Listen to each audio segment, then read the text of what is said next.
अवध ओझा जी कि आपका ही नाम क्यों आया या विकास दिव्य कीर्ति का नाम क्यों आया? मुझे ऐसा लगता है कि छात्रों को आपसे उम्मीद थी, छात्रों को, हम भले ये कह दें कि हम कमर्शियल सेटअप में हैं, लेकिन फिर भी भारत में वो जो गुरु शिष्य परंपरा है उसका कहीं ना कहीं लोगों के मन में एहसास रहता है। तो शायद वो ये उम्मीद कर रहे थे कि आप सोशल मीडिया पे ही सही उनका समर्थन करेंगे। डीजीपी साहब खड़े हुए हैं, इनका एक सबऑर्डिनेट ऑफिसर था जियाउल हक, ऐसे ही भावना के चक्कर में वो गांव में चले गए जहां पे वारदात हुई थी और दोबारा लौट कर आए नहीं।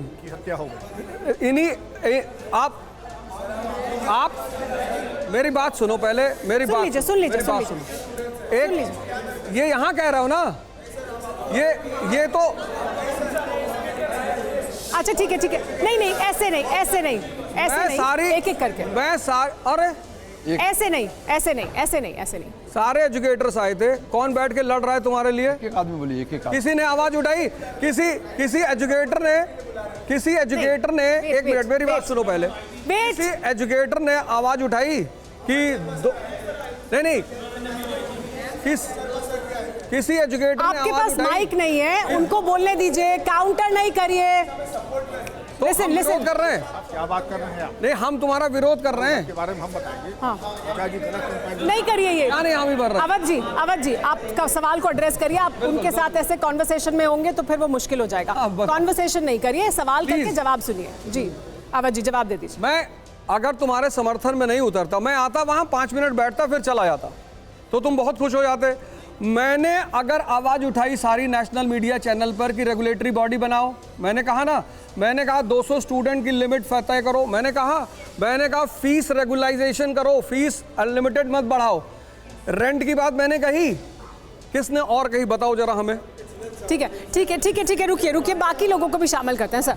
परवेज हयात साहब भी हमारे साथ, परवेज हयात साहब भी मौजूद है हमारे साथ। परवेज हयात साहब, दरअसल क्या ये पूरा जो सिस्टम है ये बन गया है, जिसकी अभी बात भी हो रही थी कि आप अपने शहर में रह के पढ़ लें, आप पब्लिक लाइब्रेरी में जाके पढ़ लें, आपको वहीं जाना है, आपको उसी लाइब्रेरी में पढ़ना है, तो क्या ये जो मार्केटिंग है, जो चकाचौंध है कि हम दिल्ली जाएंगे, हम यहाँ पर पढ़ेंगे, क्या यही तरीका है, यही बेहतर तरीका है या और भी कुछ हो सकता है, या उस तरफ ध्यान नहीं है बच्चों का क्योंकि वहाँ उतनी मार्केटिंग नहीं है?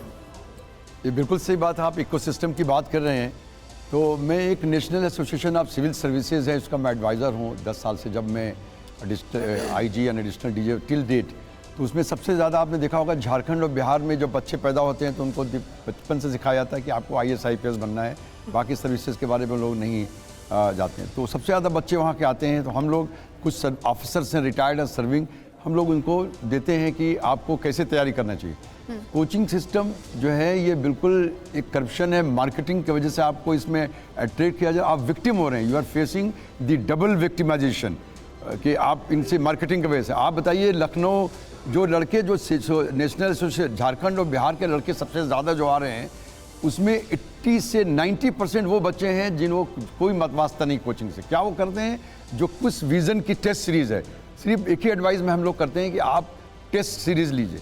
अगर किसी कोचिंग सिस्टम में जाते हैं, लखनऊ में भी है, अब यूपी के लोग के आने की क्या ज़रूरत है, पटना में है आने की क्या ज़रूरत है। मैंने भी पटना में सिर्फ 1.5 महीना कोचिंग किया था। 1.5 से 2 महीने का कोर्स लीजिए, उसके बाद आपको पैसा खर्च करने की ज़रूरत ही नहीं है। आपके पास ऑनलाइन जो टॉपर हैं उनके जो नोट्स पड़े हुए हैं वो बताते हैं कि उन्होंने कैसे तैयारी किया। फिर जो टेस्ट सीरीज़ है विज़न की, हम किसी एक के बारे में और भी टेस्ट सीरीज़ आ गई है, you have to choose which are the test series जो है आपको हर टेस्ट सीरीज में जो मार्किंग देते हैं आप देखते हैं कि उसमें रैंकिंग में आप कैसे इंप्रूव कर रहे हैं। ठीक। तो अब ऑनलाइन चीज़ अवेलेबल है, इसलिए एक ही सिस्टम में एक ही फ़ायदा है कि अगर आप किसी कोचिंग में जाते हैं तो आपको 3 लड़के नए मिलेंगे जो तैयारी कर रहे हैं, या हो सकता है कोई दूसरा अटेम्प्ट है, उनके साथ आप 2-3 के साथ एक अच्छा, चूँकि आइसोलेशन में कोई लड़का कितना भी काबिल हो आइसोलेशन में तैयारी नहीं कर सकता है।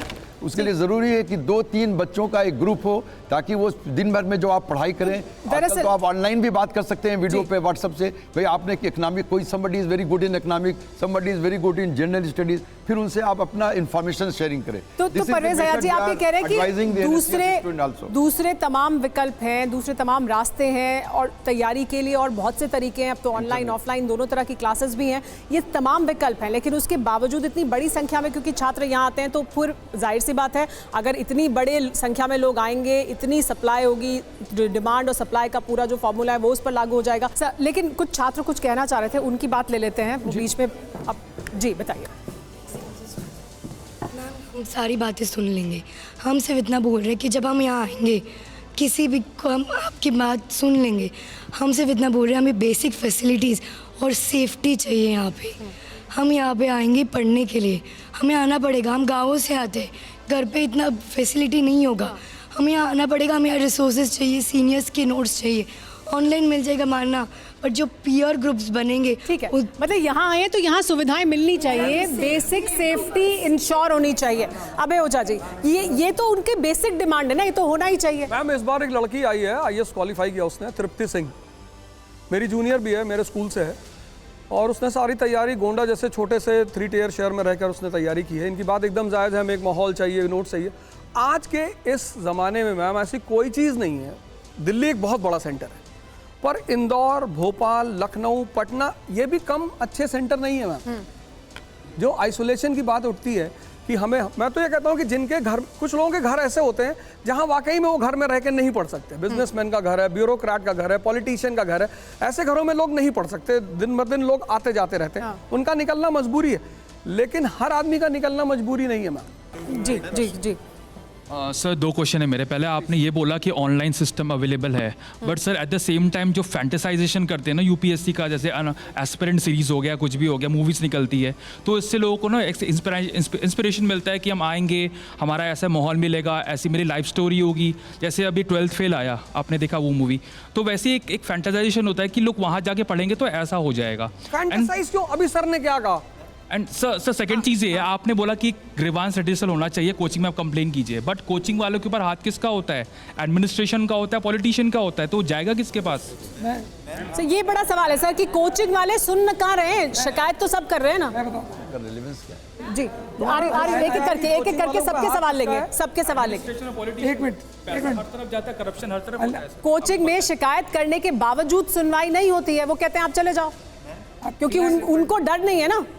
मैम डर है उनको, मैम उनको बहुत बड़ा डर है। अगर ये कह दे सामूहिक तौर पर कि हम जा रहे, इन्हीं के बल पे तो वो जी रहे हैं मैम, इनका डर क्यों नहीं है? आपका डर है?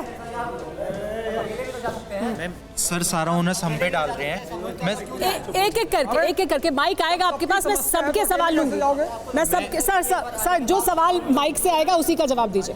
हाँ। He is a aspiring politician. मैं इनसे ही पूछना चाहता हूँ, संजीव सर की डेथ के बाद भी इन्होंने क्लासेस ली हैं बेसमेंट में, हम सबको पता है, और हम सब पढ़े भी हैं सर की क्लासेस में। He is a aspiring politician. सारी रिस्पॉन्सिबिलिटी पॉलिटिशियन बनने के बाद आएगी सर के अंदर। एज ए रिस्पॉन्सिबल सिटीजन उन्होंने क्या करा था जब संजीव सर की डेथ हुई थी, और ये अब कह रहे हैं कि हमारे, अरे मैंने विरोध किया था। नो सर, घर में पढ़ाया उसके बाद। अब तो सर आपने पढ़ाया बेसमेंट में, उसके बाद हम सब ने पढ़ाया आपसे। उसी के बाद से मैं निकला हूँ, वाजीराम से। सबसे बड़ा सवाल, 2 बात बोलूंगा मैं। ऑनलाइन की बात आप दोनों कर रहे हैं सर, लेकिन ऑफलाइन को फैंटेसाइज भी आप ही द्वारा, टीचर्स के द्वारा किया जाता है सर। जब डिबेट होती है ऑनलाइन वर्सेस ऑफलाइन की, तब बोला जाता है कि ऑनलाइन तो अच्छी बात है, ये वरदान है, लेकिन ऑफलाइन सबसे बढ़िया। और ऑफलाइन का सर, ऑफलाइन का मतलब एक क्लास में 500 बच्चे पढ़ रहे हैं, 800 बच्चे पढ़ रहे हैं, और ये कहा जाता है कि ये बेहतर है। मैम अच्छा आप एक बात बताओ। ये कहा नहीं सर मेरा सवाल, आप लोगों को देखते हैं लोग, आप सोशल मीडिया पर ट्रेंड करते हैं, आपके रील्स हर किसी के पास पहुंचती हैं, तो जब आप बताते हैं कि तुम जब ये, लोगों को लगता है ना कि आपसे जाकर पढ़ेंगे, आप क्लास में पढ़ा रहे हैं, आप पढ़ा रहे हैं, विकास दिव्य कीर्ति पढ़ा रहे हैं, और तमाम लोग जिनके नाम बड़े बड़े नाम हैं जो इस इंडस्ट्री के, उनकी क्लास में आने के लिए 800 बच्चा तैयार हो जाता है ना, क्योंकि आपको वो आइडलाइज कर रहा है। तो वो आप यहाँ पर कह रहे हैं ऑनलाइन ऑफलाइन, मगर ऑफलाइन की तो वो उन्हें फैंटेसी हो रही है क्योंकि आप पोस्टर बॉय हैं उसके। मैम पूरी कोचिंग इंडस्ट्री में शायद मैं ही एक आदमी हूं जो कोचिंग सीट्स की लिमिटाइजेशन की बात कर रहा हूं, किसी दूसरे ने की है?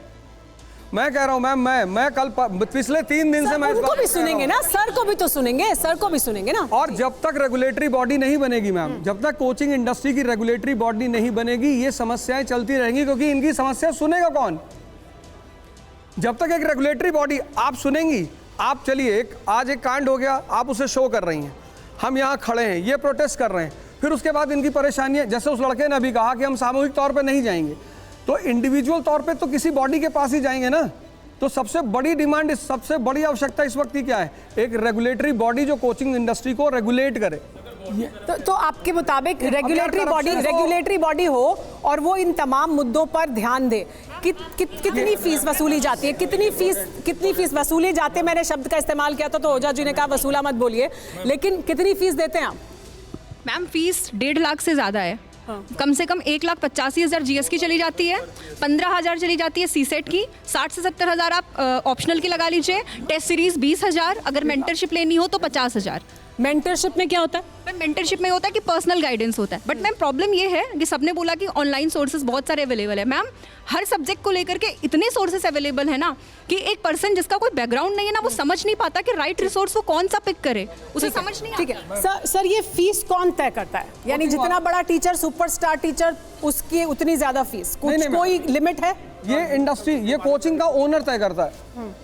ये जो ओनर है उसका वो तय करता है कि फीस इतनी होगी। ये नहीं, जैसे सर आप एक क्लास लेते हैं, समझाइए हमारे दर्शकों को भी जैसे मेरी कैसे तय करते हैं आप? जैसे मेरी कोचिंग आवाज ओझा क्लासेस, तो मैं तय करूंगा कि फीस कितनी होगी। और वो कुछ भी हो सकती है। अब वो कुछ भी हो सकती है। और उस फीस के बदले मिलता क्या है छात्रों को? फीस के बदले क्या सुविधाएं मिलती हैं? जब वो फीस देते हैं, बेसमेंट में क्लास करते हैं, बैठने की जगह नहीं मिलती, 800 बच्चे एक क्लास में ठूस दिए जाते हैं, इस फीस के बदले यही सुविधाएं देती हैं कोचिंग? मैम कोचिंग इनके पढ़ाने की सुविधा देती है। एक कर मैम आप मेरी बात सुनो जी। ये जो बाहर का पूरा खेल चलता है, जैसे अभी LG साहब ने एक नोटिफिकेशन भी जारी की कि हम कोचिंग को यहाँ से शिफ्ट करेंगे। इतना प्रेशर राजेंद्र नगर पे बढ़ गया है, इतना ज़्यादा। आप ये समझ लो एक एक कमरे में एक बेड की जो बेड का जो रेंट है वो 20 से 25,000 रुपये है। मतलब राजेंद्र नगर में रहना। हम तस्वीरें दिखा रहे हैं, हम तस्वीरें दिखा रहे हैं। देखिए हमने ये लगातार ग्राउंड रिपोर्ट की और हम गए जिस कंडीशन में वो बच्चे रहते हैं। मतलब जहाँ पर कमरे में बाथरूम में उन्होंने रूम बना दिया है, किचन में स्लैब पर सोने की जगह बना दी गई है, जहाँ पार्टीशन नहीं हो सकता वहाँ कार्डबोर्ड का पार्टीशन कर दिया है ताकि कमरा 2 हिस्सों में बंट जाए। इस तरह से बच्चे वहाँ रह रहे हैं। तो क्यों ये जो तमाम कोचिंग इंस्टीट्यूट्स हैं, जो इतने बड़े बड़े नाम हैं, टीचर्स के भी बड़े बड़े नाम है, कोचिंग इंस्टीट्यूट्स के भी बड़े बड़े नाम है, वो क्यों नहीं थोड़ा सा प्रेशर अपने आसपास की सिविल सोसाइटी की भी तो कोई जिम्मेदारी है। आपकी एक सिविक सेंस भी होनी चाहिए, आपकी एक सिटीजन के तौर पर, आपके एक जिम्मेदार इंस्टीट्यूट होने के तौर पर इन सब की जिम्मेदारी तो कुछ तो बनती है उस इलाके के लिए, इन छात्रों के लिए, लेकिन उन्हें कोई परवाह नहीं लगता है। मैम मेरे पास इंडिविजुअली कम से कम 50 लोग आए होंगे जिनके मकान मालिक या मकान लैंड ओनरों ने उनका जो रेंट डिपॉजिट करते हैं उसको वापस नहीं किया। एक अकेला आदमी जिसके पास, मेरे पास अगर कोई आएगा तो ही तो मैं उसको एड्रेस करूंगा।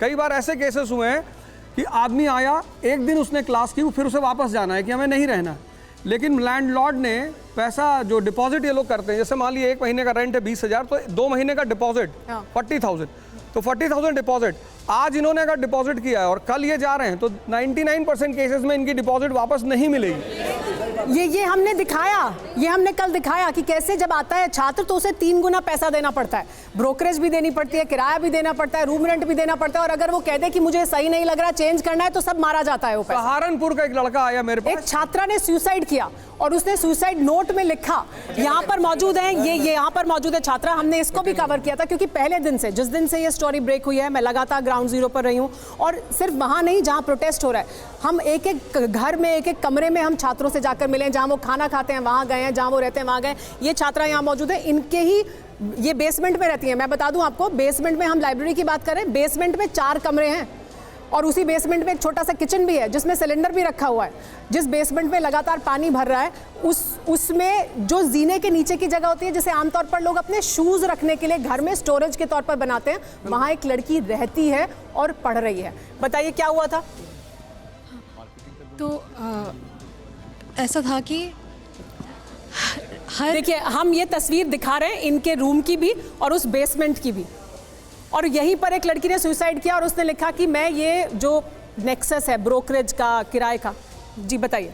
तो यहाँ अलग अलग सोशो इकोनॉमिक बैकग्राउंड से लोग आते हैं, अलग अलग हम ऐसे जगह में रहने के लिए हम मजबूर हैं, क्योंकि वो रेंट हम जो देते हैं उसको हम कॉम्प्रोमाइज़ करते हैं। हमारे हेल्थ, हमारे जो मेंटल इश्यूज़ है, उसको ऑलरेडी इतना प्रेशर होता है यूपीएससी का, ऊपर से ब्रोकरेज का और ओनर्स का इतना प्रेशर रहता है कि वो कभी भी रेंट इंक्रीज़ कर सकते हैं, एंड फिर अगर नहीं देंगे तो बोलते हैं कि आप छोड़ दीजिए, हमारे पास बहुत स्टूडेंट्स आ रहे हैं, रह सकते हैं। एंड वो इसी के कारण ही मेरी जो दोस्त है शी प्रीलिम्स क्लियर नहीं हुआ. That is one reason that she committed she did what she did, and one of the reason was also she was having a lot of pressure to give the increased rent, otherwise like eviction, like they were threatening eviction that you leave the home.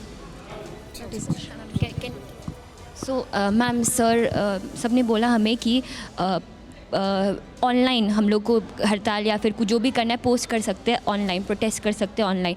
But ये incident होने के 3 दिन पहले electrocution का incident था, उसमें सबने online अपना स्टेटस किया था, उसका क्या हुआ मैम? और सर बोलते हैं कि विरोध करो, तुम कोचिंग तुम हमसे ये कोचिंग इंडस्ट्री चल रही है, तुम लोग विरोध करो क्लासेस के बारे में. मैम आप बताएं किस चीज़ के बारे में विरोध करें?